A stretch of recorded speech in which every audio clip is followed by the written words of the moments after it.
Easy. Okay, today I am going to shatter the link between obesity and sugar tax.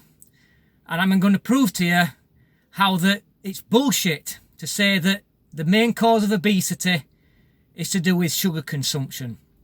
Now, I'll say this right now before I start, is that you have my personal guarantee that nothing that I'm going to say in this video is either a lie or exaggerated. It's 100% truth, and I have nothing to gain by lying to anybody watching this. Okay, so what drives me to make this? Well, is that obesity once again is back in the news, and the Public Health England Nazis have decided that the sugar tax, since it hasn't worked the first time, they've decided it hasn't worked because we've now got record levels of obesity. And when they introduced the sugar tax a while ago, of course, they all said it was going to smash obesity on its head. Well, I mean, we all knew it wasn't, didn't we? We all knew it was just an excuse for more and more tax. But they've decided now that because of the obesity levels, that rather than rethink that approach, they're deciding that the answer to this now is more tax, more nanny state bans. You can't eat a chocolate bar on the train. Just more authoritarianism. Basically, eroding our freedoms by the back door. And if there's one thing I stand for, above anything else, and it's freedom of choice.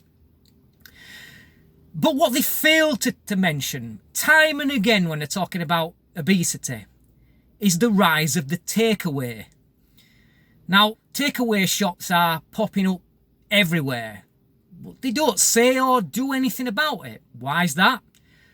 Well, the first reason is because the councils, of course, get business rates off of them. The second reason is because about 99% of these outlets are run by Muslims, and they're terrified of tackling that, fear of being called racist, Islamophobic. And we've all seen that happen already, haven't we?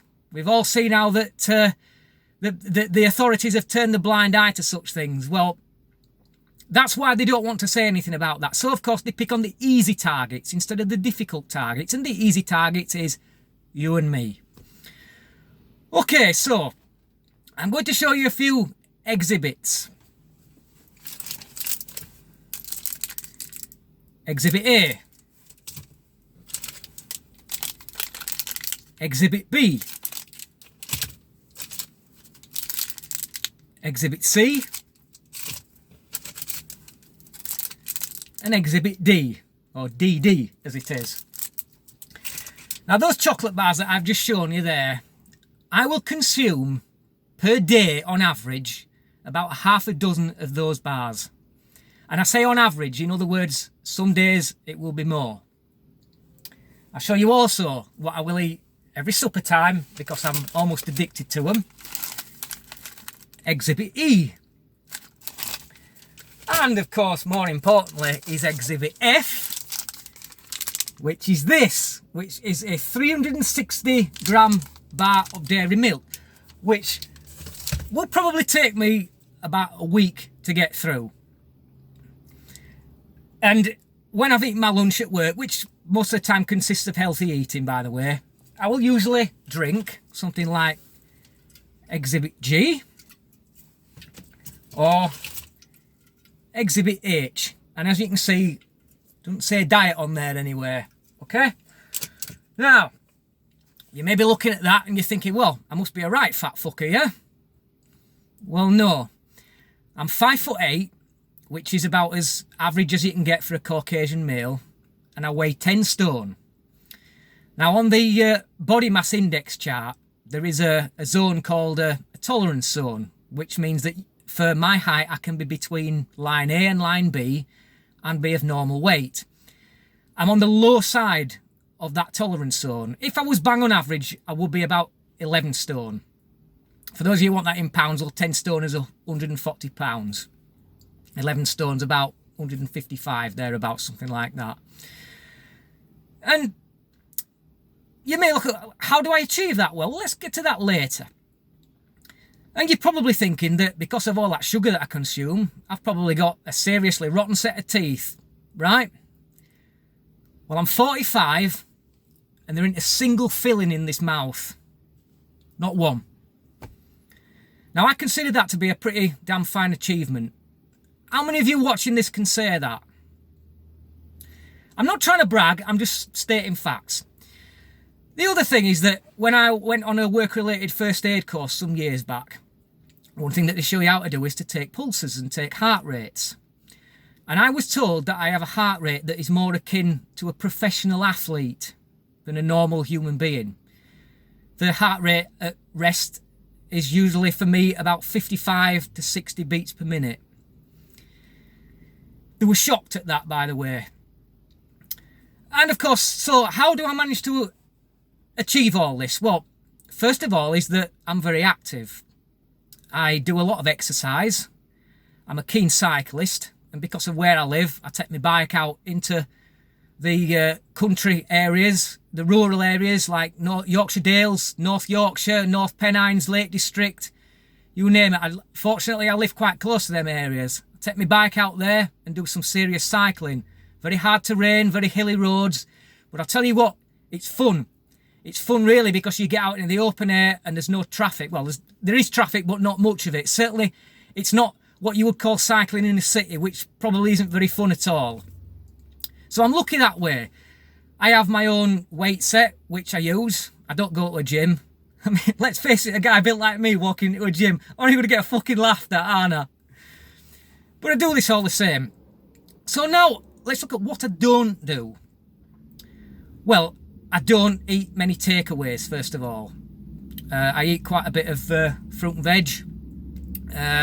Reasonably healthy eating. And I don't drink very much. Probably I'd say my average alcohol consumption will be about a pint of beer per week. On average. And of course, I don't smoke and I don't do drugs. So there you go, that's how you can achieve this. If you've got kids, I don't have kids, but it's very important to get your kids outside. Get them doing things. Get them away from the home comforts. The computers, the games consoles, the box sets, all that stuff. We've got to get kids active.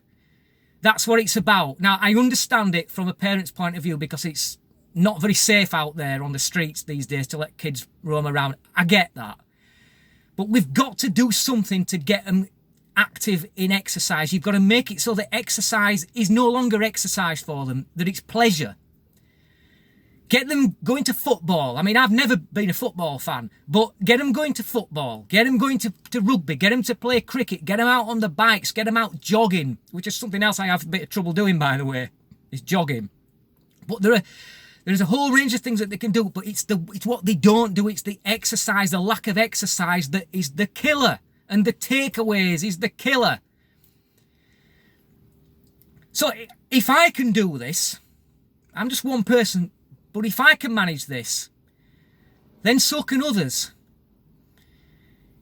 I have always been relatively slim built, and it's always been a bit of a struggle to put weight on, but when you look at what I consume, there's a lot of people that would literally balloon in weight.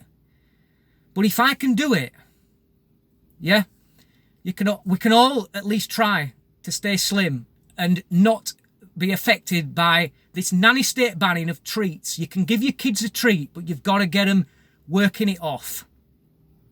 Okay? So, to finish off here, you have to get the kids exercising. Don't let them sit on their asses. Get them out exercising and get them doing things. And then you can give them what treats they were. And all this nanny state banning, okay? All I can say to Public Health England, go spin on this. Because look at me. Look at my health achievements at 45. And if there's one thing that I can do as well that other people can't, is because of my cycling, I have, well, you look at professional cyclists, right? They're skinny as fuck and they've got rock solid leg muscles. Now I'm a little bit like that. And I can run up several flights of stairs and feel like I've hardly done anything. Where you get other people, they're on the floor, look like I'm going to have to give them CPR. just for running up a few flights of stairs. And that's what you can do. Low stress on the heart. Many advantages to keeping your weight down. But you can do it without nanny state banning.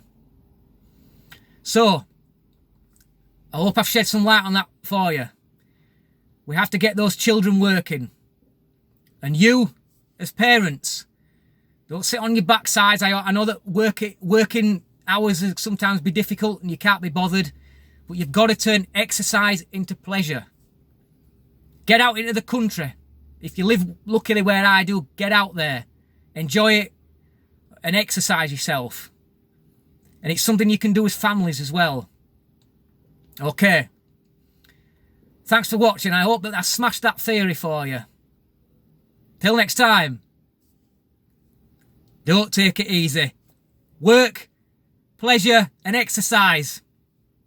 Bye.